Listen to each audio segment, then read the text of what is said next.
going to have to dick with something. Yeah. That's never a good way to start a podcast. It might be. Might be, especially after our last actual conversation, not this past week where we had to do a...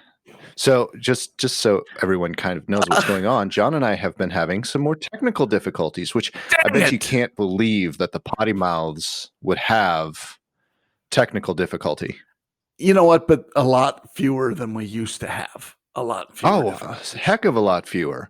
Well, now we've narrowed it down. I mean, sometimes it was the computer, it was the system we used, it was the microphones, then it was our internet.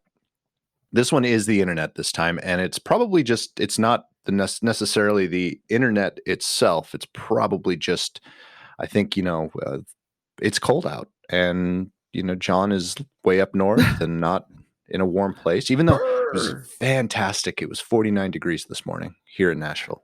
You're weird. Yeah, I am. And so is my wife, because she was so excited. She got out of bed really quick, put on a robe, and ran right out to the porch. Is that because because you scared her? You probably scared her. I passed gas every morning. I'm kidding. No, because I actually, we woke up, the dogs woke us up before my alarm even went off. And first thing I do, which is horrible, and I shouldn't admit this because, we try to keep the screen time down for my daughter. But the very first thing I do every morning is pick up my phone. But I use my phone to track my sleep and also my alarm clock and stuff like that. So I pick up my phone to turn off the alarm, and then I check my email and I return emails, and then I check the weather and all that junk. Then I had pulled up the weather app, and she had rolled over and looked and saw that it was only 49 degrees. And she's like, "Is that really the temperature?" And that's why she ran down. And because you passed gas. That too. Right. Exactly. Yeah. Do you ever do the cover or head under the covers when you do that? That's called a Dutch oven, I believe. I wasn't sure if you knew what it was called. Of course I do. I am a man in my early 40s. How would I not know what a Dutch oven is? Hey, honey. That's terrible. I am a cruel and inhumane person and a horrible husband, but I have never done that to my wife, and nor shall I ever. Well, I have not. I think it would be advisable if you were wearing a cup when you did it, because I could see a fist with its target being your Johnson. Yes. That might be much worse than that. I think that would be grounds for divorce at that point. What? Have you ever done that Dutch to Lisa? oven? Yeah. Have you ever done that to Lisa? Ever? I've been married a long time. Difference between on purpose and an accident. We're not talking accidents. I'm saying, have you ever done it on purpose? Well, see, a Dutch oven is called an accident. So that's a little different. She would be fine with it. She would laugh, and then she would punch me. However, I can see that. I believe, though, that I was going to say she's probably a lot stronger than you are. Yes, she is. She's surprisingly strong. Surprisingly, it probably powerful. Hurt a lot. It probably would hurt a lot. But here's the thing: I avoid dropping ass in front of my wife. Now, it doesn't mean I don't ever do it, and it doesn't mean she can't hear me on the other side of the house. But I avoid it. And so I think she appreciates that. Nice. Well, I'm sure she does. I mean, most on the of us other would. hand. Yeah. Jennifer went racing out of the house because, 49 degrees. I'm going to run out of the house. Well, you also dropped ass. Right. No, I don't do that. I'm the same way. If it's just myself and Jennifer, I don't do that. But, one way to get a really hard, guttural, gut felt laugh from my daughter is to do that in front of her. So I have been known to drop a few. Yeah, she's sitting right behind me. Yeah. Well, maybe she should reposition. Right. Well, exactly. She has no idea what we're talking about because I have headphones on. Yeah, that's true. Yeah. We're talking about farting.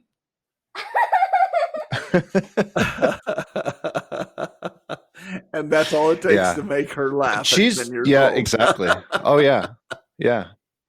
It's a wonderful thing. And she does it herself. She's quite adept at that. You know what they say, when you plant corn, you're going to get corn. Yesterday, so stop it.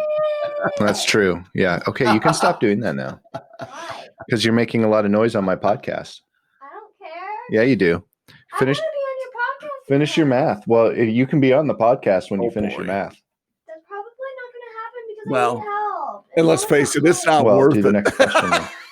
Okay. Don't let her hear you say that. Don't do it. I remember the last time I used algebra. Never. I mean, look, some people use them and they're scientists. That's fine. I just don't. Well, okay. If you want to call me a scientist, that's fine. I actually use it quite a bit.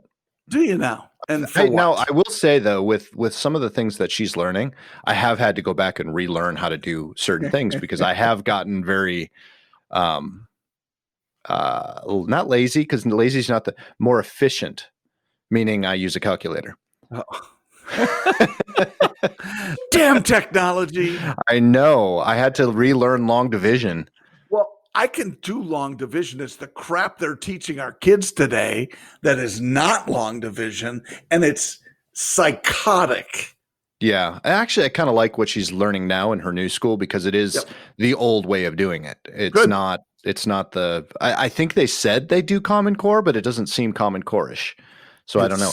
I really do also, it is uncommon. I really do also like, at the old school, the Common Core and things like that, we're just going to do it. And if you don't understand it, you just get a bad grade. Here, they actually have mastery. Wow. So you have to keep doing it and doing it and doing it and doing it until you actually master it. Good. And then you can move on to the next thing. That's good. And I love that. And it doesn't matter how long she takes to do it. She's going to keep working at it until she masters it. That's good. And I think that's important to reach levels like that. And even for people whose retention isn't good, once you've mastered something, you can come back to it. Exactly. It has nothing to, it's not about memory at that point. It's muscle memory in a sense. Yeah, it sort of is. Because you've practiced it so much, it just becomes second nature. Yep. And I think, a lot of adults are misled these days because they don't understand, they don't comprehend fractions and percentages. And it sounds silly, but I think a lot of that's the media's doing, where they will use things, and even advertisers use things that sound nearly X number of this, or, and it all depends on how you want it to. You want it to be perceived. And I think about that. This will be a little bit about, what's this one topic that we're all dealing with? Oh, COVID. A couple of quick things. And I just made a couple notes about this. The population in the U.S. is about 350 million, right? Yes, I knew roughly. That. 10 or 50. That's what it sounded like. 10 or 50 million. 350 million. 350 million. All right, I'll slow down. Okay. Do you know what the death rate from COVID is? It's less than 5%. It's 0.056. That's what I meant. 0.05. Wow. See, you don't know fractions or decimals. Way to go. Get back to it. Go on. My mouth is not that big. Let's see. But so before you go on with your message, I do want to get back because I was going to say, you had mentioned things about statistics and percentages and things like that. Yes. And there's one area that I've always known. You learn it in business pretty quickly. But something that they actually came out and said when I went back to school for my degree, my second degree, my master's, they actually said, because it was a communications degree, statistics only matter so far as you can communicate it. Meaning, if I want to tell a story a certain way, it doesn't matter if the number is 50%, because 50% could be a good thing or it could be a bad thing, just in the way you talk about it, right? It's all about communication. Often it is. Yes. So the statistics really matter. Not really. Well, to me, here's the way I look at statistics. If it's it's all about the data. It's all about where you gather. And so, for example, we say that the positive testing is going up for COVID. Well, yes, because we're doing more tests. Right. Of course it's going to go up. The tests weren't available before. So to me, it's a funny little one-liner that I saw. A guy goes into the doctor and says, "Doc, how long is this COVID stuff going to last?" And the doctor said, "I have no idea. I'm not a politician." I do like that one. That one's good. So true. It's all in how you shape it. It's all in how you use it. But you're right. It not only our statistics, can they sometimes be, modified or changed for certain purposes? It all depends on the input too. Right. I mean, are you really measuring the right things? And that's the part that becomes a little difficult. One more, and I promise I'll stop. No, I don't promise. I may stop. Only 6% of COVID deaths were actually caused by COVID. It's interesting. I would like to look at, I know I'm changing the subject, trying to move away from it a little bit, but I'd be interested to know, and if this hits too close to home for you, John, you just let me know and I can cut it out. But so my mom had cancer. She had lung cancer. She did not die from the cancer. My stepfather had pancreatic cancer. He didn't die from the cancer. I would be curious to know how many people with cancer, it's just like AIDS, how many people actually died from AIDS or died because that had weakened. Well, AIDS is an immunodeficiency, but other diseases, I wonder how many people actually died because of their immune system being compromised versus anything else. It's the same with COVID. Just exactly what you were saying. A lot of people, it's weakened their immune system, or they had underlying conditions that this aggravated, and that's the reason they passed away. So I would be interested to see that statistics. Right. Yeah, I would agree. And I think that's where, if it were just black and white in statistics, that would be great by me. But it really becomes all of this stuff where, and I've heard this and spoken to, well, let's just say a couple of administrators, that hospitals are being rewarded financially by putting the COVID mark on somebody's death. And I don't get that. Now, maybe somebody, they call it the odd example. Yeah, Bob died because he had a GSW, gunshot wound. Oh, but he tested positive for COVID too. So that was a COVID death. Probably not. Probably not. No. It's going back further. I don't know if I can pull it out quickly. I have. That's what she said. Right. I have a. Wow. I have an old folder from, I would say, late 60s, early 70s. That was my stepfather's when he moved from Canada to the United States. He went back to med school to become a radiologist. But part of it, he had to do rotations and residency, just like he had originally when he was in Canada. And one of them was in the morgue. So he was doing autopsies, and he gave me a stack a long time ago just to read, but then I actually took it when he passed away. I inherited it, a whole stack of copies of all of the autopsy reports that he had done while he was doing that rotation. And it was really interesting because you read through it, and a lot of the deaths were caused by the heart stopping. It's kind of like a no shit, Sherlock. Why do you think they died?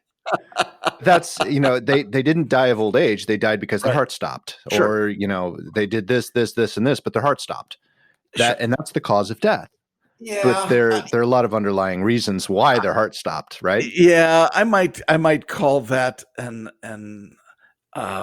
outflow of death as opposed to the cause of it. In some cases, you can determine, autopsies, of course, are much more detailed in what it can be. So you can define if someone was asphyxiated and then their heart stopped, or, something else happens to cause the heart to stop. So that's an outcome of a death, because at one point or another, whether it's from cancer or whether it's from, an underlying condition, your heart's going to stop when you're dead.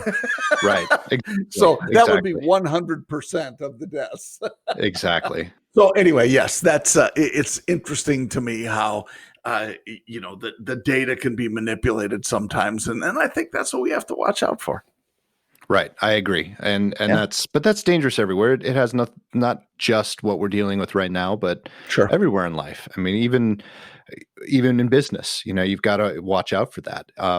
Or there was a great documentary. A lot of people have asked me if I saw it. I've seen it, and I've been mentioning it to a lot of people. It's the Social Dilemma on Netflix. Have you seen that yet? I've heard of it, but I have not seen it. It's a fantastic documentary about how social media has really affected our lives, mostly in the negative. It was very driven towards the negative, but it did talk about some of the positives.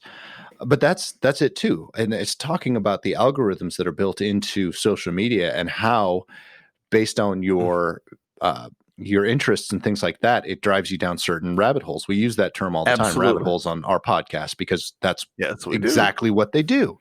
And then how it's they say it's dividing our country, and the best way to kind of not circumvent it, but same thing. I know you do it, I do it, and I have friends that do it too. You can trick the algorithm. So let's use politics as an example. I look at both sides, so I make sure that I am equally focused on clicking on left-wing ads as I am on right-wing ads or statements or things like that, to try to, so you can't figure out where I'm coming from. Obviously, they probably can if they really dig into it, which they can, but I'm not getting some of these rabbit holes that a lot of other people are going down, which is causing some of that strife. But it's the same concept. It's, you need to make sure, and that they say this in the documentary, if you want to make sure that you have a good base of knowledge, don't believe everything you hear online. Back in either direction. Find an opposing viewpoint. Right. Yeah. Find an opposing viewpoint. Study that as well. Make sure that you hear both sides and get the message and come up with your own opinion, not base yourself on the opinions that you're hearing online, because you're going to get yourself in trouble. It's such that accounts for a really small percentage of people these days. Poddiest interrupt us. Sorry about that. Don't be. Mama is not home right now, so Daddy gets to teach. I Daddy's. thought that would actually be easier, but it's becoming more difficult. All right, so what were we talking about? I don't know. I was making shit up. Like I always do. Now that we were talking about statistics and stuff like that. Yes, now that she's not here. Now that she's not here. So, and I don't know what I'm going to leave in and what I'm going to cut out, but hold on, I gotta catch my breath. I just ran down 2 flights of stairs, up a flight of stairs, then down a flight of stairs, then up 2 flights of stairs. You actually just dropped a pencil. People don't know that. He dropped a pencil, I had to pick it up, and now he's winded. I am very winded. So yes. One of the reasons, there were a lot of reasons, but one of the reasons we chose to do homeschool and online school was because Peyton excelled when we had to do it through her old school. And the first few weeks of this whole experiment went very, very well. But now we're having a lot of issues with her focus and with her actually honestly doing her work. And she will come down. She'll be in her little space where she's working or supposed to be working, and we'll come up there and she's watching Netflix or YouTube or something like that instead of doing her schoolwork. So when I gave her a computer, I said, "You're going to do your Class Connect here." She ran all the way down to her room, and I had to go down there to make sure she was actually on her Class Connect, which is a video thing. So anyway, all that to say, she doesn't know about this yet, but back up a little bit. About 2 years ago, we actually had her diagnosed with, she was diagnosed with ADHD. So she has focus issues. And we've tried every single way to combat that. We've used supplements, we've used different training, different methods, all of this to try to see if we could do, because we don't want to put her on drugs. We still don't want to put her on drugs. No. But it's getting so bad now that we are actually going to visit a child psychologist next week to see what else we can do to see if there are any other learning, because she's smarter than my wife and I put together. I mean, we were talking about math. You heard her in the background say, I hate math. I'm horrible at math. She can do all of the math problems in her head. Wow. And my wife and I can't do that. We still have to write everything out. So she's really, really smart. She just cannot focus, and she hates math. And that makes it the way she's been working on that math. She was working on that math for 2 hours. It's one page, front and back, one page. Yeah. 2 hours just to do it. And it's all right. It's just, she just doesn't want to do it. Well, I think that, and Peyton notwithstanding, I mean, it's obvious that she's very intelligent. There's no question. Just talking to her and listening to her, she is high performing. However, I think it's really difficult for a lot of kids right now with being home all the time. When you go to school, and then it's not just, you're studying or you're not, or you're working or you're not. It's the social element too, where other kids, your friends, are there for the same reason you are. And so there's more of a social demand that you do what you're supposed to be doing. Whereas at home, it's a little different situation where, if you're not constantly watching, she's not in an environment where she normally thinks about learning as she would when she's offsite. And I don't mean homeschooling. Yeah. I'm just talking about it's an extension of COVID, frankly, as far as I'm concerned. No, yeah, and you're absolutely right for a normal student. That was Peyton's problem, is she would go to the school and be in that situation, and it didn't matter. She was still off in her own world, and she she didn't do the work. Even when people around her were saying, Peyton, you got to do your work. Her friends were saying, Peyton, you got to do your work. And she's like, I'm going to go stare off, or I'm going to go do art, or go do this. No, and it was worse. At least at home, she has myself or my wife going, focus. So we'll see. My wife is getting to her wit's end. I'm getting to my wit's end on this whole thing. And it's not like we can send her back to regular school, because no one is having regular school right now. So exactly. we've threatened it. We've said, if you can't do this, because she wants to be homeschooled. Sure. If you can't do this, we're going to have to send you back to regular school. And all that really means is we're going to sign up for regular school, and she's going to have to sit there and do it on her computer anyway. Yeah. Right. So that threat, she doesn't think that threat. She knows, she doesn't understand that, but our threat doesn't even hold water right now. So yeah. No. So that's kind of what I'm struggling with today. It's just keeping her focused.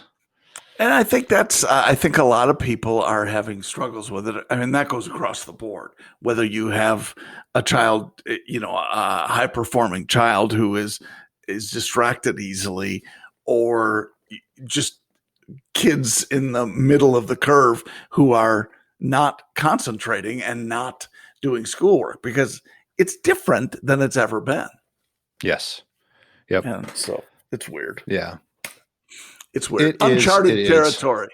Very uncharted territory. And that's the second part of the new name. So we've got Dutch ovens, uncharted territory. And we have to come up with the third one. Yeah, we do. We've only been talking really for about 15 minutes. So I can't believe you went with the Dutch ovens. You're just, Poor Jennifer. Well, poor Lisa, because obviously I don't do that to Jennifer, remember? You don't do it well. I think that could be it. That could be it. But every time we're almost vegetarians, so we have a very high a diet full of raw vegetables. That's terrific. That adds to it. Yeah, this is really disgusting. Most of our listeners are gone now. They're gone. Well, so, I'm delighted to hear that your vegetables are working. Thanks. So steer us in a completely different direction. So you last weekend went to where did you go? Well, you went on vacation. You took a little vacation, a little weekend trip. There's kind of a backstory, and Lisa actually approached me and said, "We need to get out of here." and um, and not unlike kids, who are whether it's homeschooled or what's turning into a homeschooling, whether they've chosen to or not. We have been around all the time. You have too. And so we're working from here, and we're family life from here, and we're empty nesters. So it's just the two of us.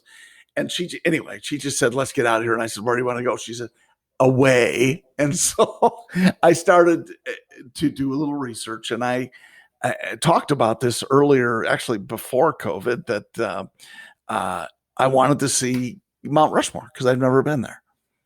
And so first I had to find out where Mount Rushmore was. And so, here's my geography class not sticking with me. And okay, good. Well, first it's in the U.S. That's awesome. That's, you're ahead of the curve. A lot of people don't know that. Anyway, I knew about where it was, but I wasn't sure the city it was near. Plus, being a motorcycle guy, I've never been to Sturgis, South Dakota. But that's where the annual motorcycle gathering rally is, and so I really don't have a desire to go to that because the whole thing about putting down Main Street at 3 miles an hour on my 960-pound Harley-Davidson isn't that attractive to me. And we're not people who are going to go, throw up a tent and camp someplace. "Oh, isn't this awesome?" That's not going to happen. Maybe a big fifth wheel motorhome like you and I have talked about or something. Right. But that's as close as we'll come. Anyway, so we decided we're going to hop in Lisa's car, and we drove to South Dakota. First day, what's the significance of taking Lisa's car? Well, as opposed to taking my truck, which that's not the reason you told me that I was going with the whole COVID theme. Oh, well, instead of flying? No, well, just that could be too. But because of COVID, you guys haven't been driving as much, so you've got mileage from the lease because she's leasing her car. That's correct. And you can actually use it up. Not really use it up, but it's nice to have mileage on those leases that you can ride in style for a long distance because you haven't used it. Because like many people, we've been in leases before where we didn't have any miles to spare. Right. Hey, can't we walk to the grocery store? Because honestly, it's a mile and a half away and we're just burning up miles. So that's the downside of leasing. But the upside is if your car sits in your garage because of COVID, and that's, by the way, as I mentioned, our drinking game. Anytime someone says because of COVID, you have to take a shot. Yeah. If that were the case on this episode, we would be trashed. Hammered. So anyway, that was great. It was fun to be able to put miles on and not really worry about it. Her car only has 10,000 miles on it. So it's a very nice ride. The road, I have good news. The road was perfect. I mean, we're on Interstate 90 most of the way from Cheeseland, this side of the Cheddar Curtain. And then we crossed over, and my new favorite number is 80, because that's the speed limit as soon as you get outside of Sioux Falls. 80 miles an hour. So I've got it set on 87, assuming they're going to, have a little bit of a sweet spot in there. And sure enough, 87, 88, all the way over to Rapid City. And it was, wow, it was really cool.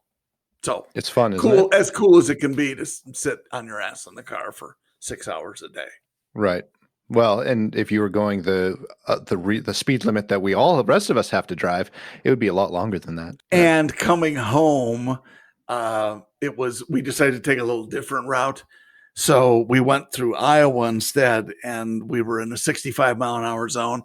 And I found out how much that's really slow now that I've been in an 80 mile an hour speed limit zone. Right. Anyway.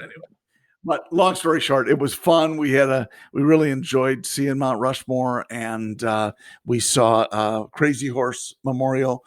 The sad part about Crazy Horse is it's never going to be finished. Right. It will never be finished.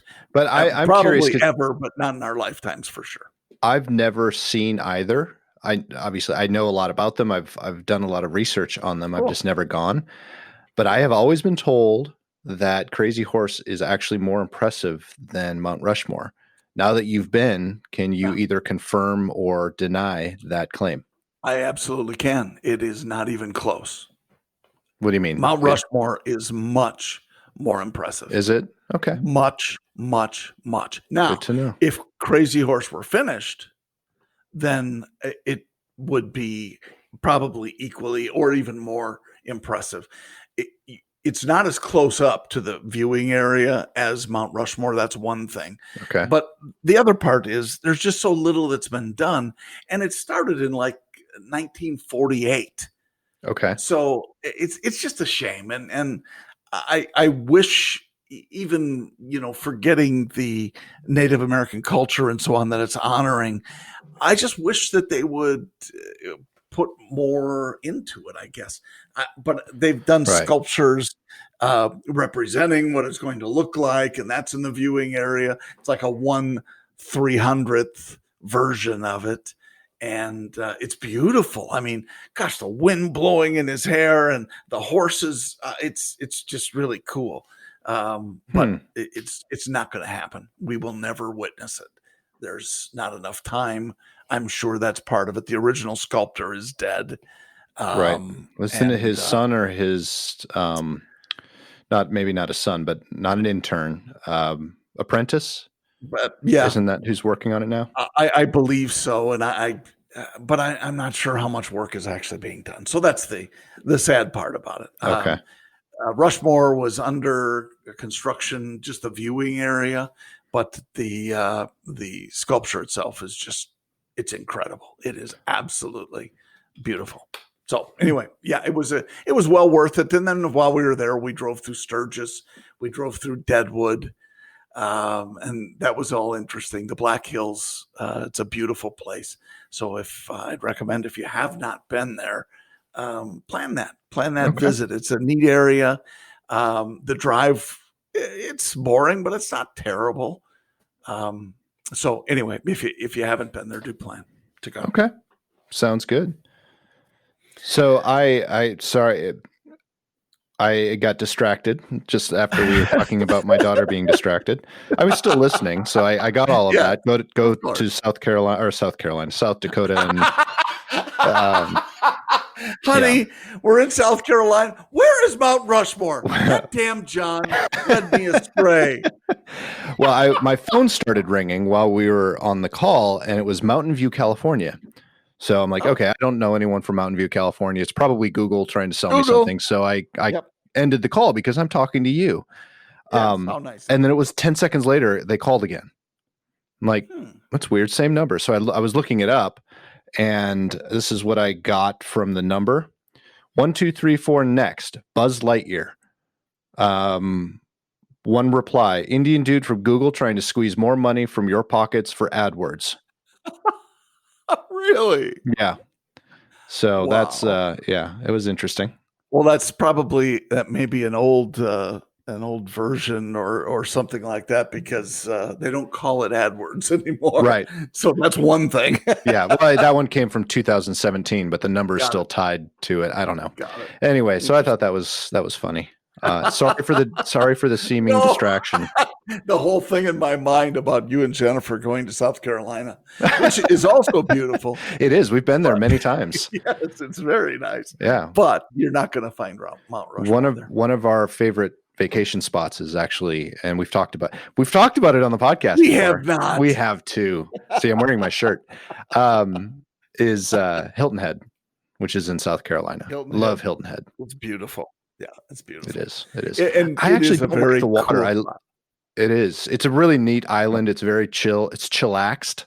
The only thing I don't like there is the water, because the water's murky and you really can't see much. And that's would be my only complaint. Otherwise, I love the beach. I love the lifestyle there. It's phenomenal. Just to visit. I know people that have lived there and hate living there.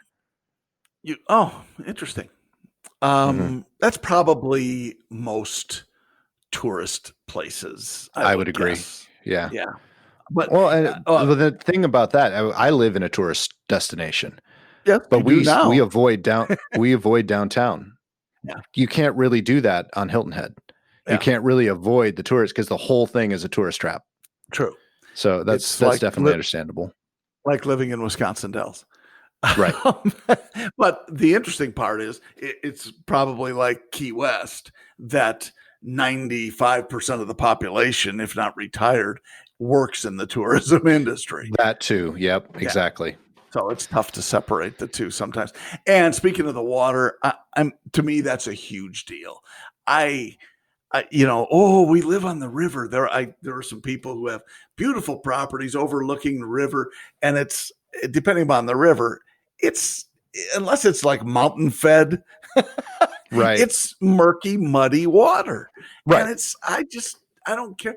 And I think that's the problem. If you've gone to Clearwater Beach in Florida, or if you've been to the Virgin Islands or something like that to see that kind of water, you go, why would I even look at this other stuff? Exactly. Yeah. It's no fun to swim in because you can't see anything. All you can see is the jellyfish right when it's there, right in front of your face. You're like, oh crap. Yeah. I'm not a big fan of jellyfish. Yep. Well, I like them if you fry them really lightly on each side. Jellyfish? I'm just kidding. Yeah. It was, wow. It's a little different. Why don't you just put them in a Dutch oven? You could. Wow. You could. I like to spread a little Skippy on top. So it's a peanut butter jellyfish. With Skippy with nuts. I have a shirt. I can't remember which show. It was maybe it was Growing Pains. That's the one with Alan Thicke, right? I think so. The friend was Skippy. Yeah. Yes, he's a stand-up comedian, and my mom actually was a big fan of him. So when they were in Minneapolis, they went to a show, and she got me a shirt. It says Skippy with nuts. Nice.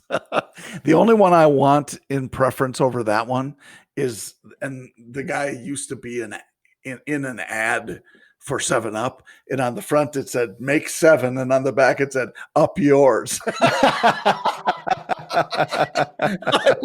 That's a good shirt. People turn around and people, hey, and make 7. We need to have an episode all about our shirts again, because I've been pinning a few more funny sayings and funny shirts, and I think we should do an episode on that pretty soon. That said, there is something I want to talk to everyone about. I've talked to you about it already. Our good friend Bill had a phenomenal idea, and I want to give him full credit for it, especially if it doesn't work. But even if it does, I want to give him full credit. Credit/blame. We were trying to figure out, John and I have been trying to figure out for a while, ways to increase our listenership and to kind of broaden our horizons and just try to make our show better. Because if you're not growing, you're dying. You're dying. If you're not growing, you're dying. So we're just trying to find better ways. And obviously we are a podcast about everything and absolutely nothing. And I think we've proven that time and time again.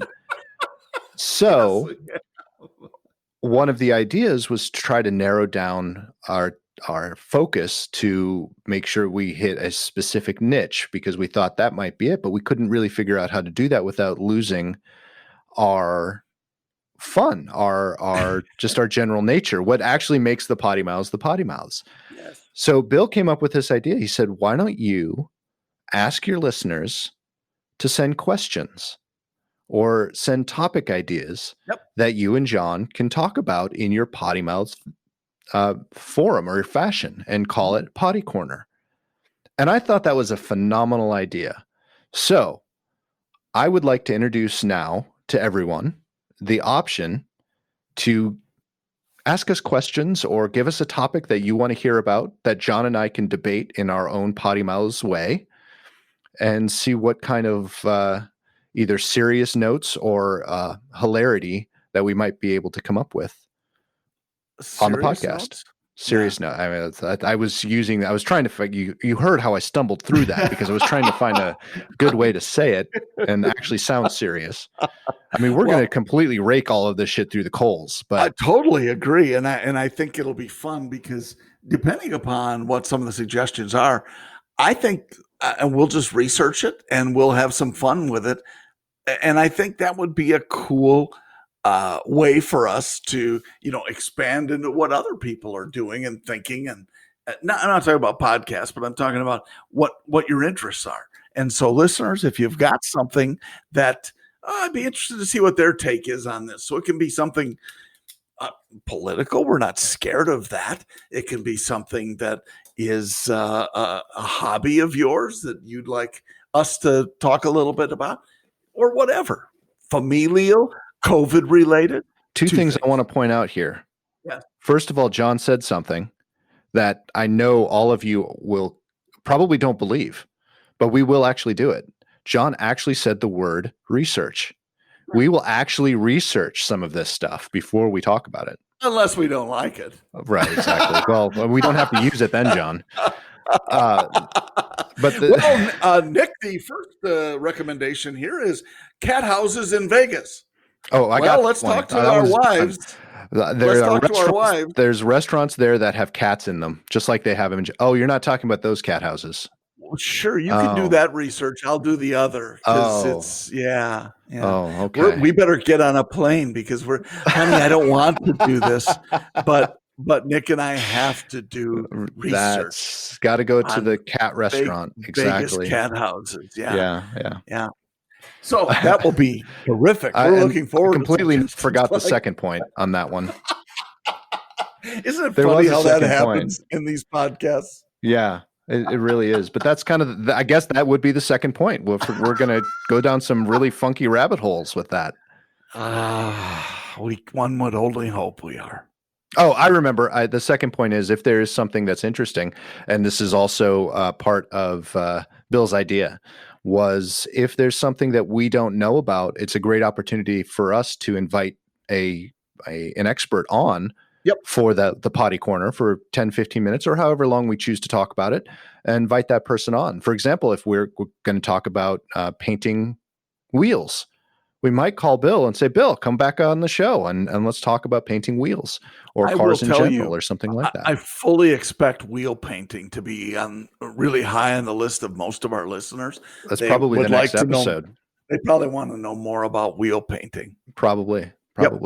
Yeah. And then, I'm sure that's going to expand into insulated coffee mugs and direct drive turntables and things like that. So there will be a lot of high element interest items that will discuss. High. Yeah. Now we're talking things that are illegal in all of the states that we live in. Is it illegal in Wisconsin still? It is illegal. Is it? Yeah. You just have to cross the border, though. But CBD is... Well, that's legal everywhere. Not illegal. It is. Right. I've tried to tell you that. I know. Yeah. Sure. Okay. I'm fine. Changing the subject. So if you want to get your subject pottied, you want us to potty on your subject. Potty, Poddi. Yes. Mouths. Make sure you potty in the corner. Potty corner. Yeah. Got it. Yeah. Potty corner. Yep. So head up to PoddiMouths.com. Up there, you'll be able to ask questions. You can head over to our social media. You could also email PoddiMouths@gmail.com. You can email your request or your idea. We'd be happy to entertain, and maybe you can get your episode added to the list, and we'll talk about whatever topic you think we need to be talking about. That's I think that'd be a lot of fun. Great. Going to look great on your resume, listeners. Absolutely. One of my topics, or 10 of my topics, were selected by PoddiMouths for their inane method of discussion. John, you're thinking ahead. I love it. But while you're up there, check out our merch store and also head over to our social media networks and leave us a comment. Let us know how we're doing. And if you really like this episode, please, or any of our episodes for that matter, if you like the show, let one of your friends know and just have them listen. And if you don't like the show and you really think it's like this pain in your head and your ears, it gives you a headache every time your ears bleed, and we'll see you next week. Enemies. Right. Share with one of your enemies and we'll see you next week. What is the matter with you? Why do you keep coming back? That's a hairdresser of mine said that one time. She says, I keep cutting their hair like shit and they keep coming back. Love that. That's great. On Good that send note, off. You can see, yeah, yes, Jen, I never stopped. So I said I just called you Jen. Wow. wow. John, I know. That's how much time Don't we you spend with Dutch each oven other. me. I'm getting really confused. Put some money on the bed and I won't. Try that at home. Good luck. Right? John, it's been real. It's been fun. It hasn't been real fun. It has too. I know. Have a great week, everybody.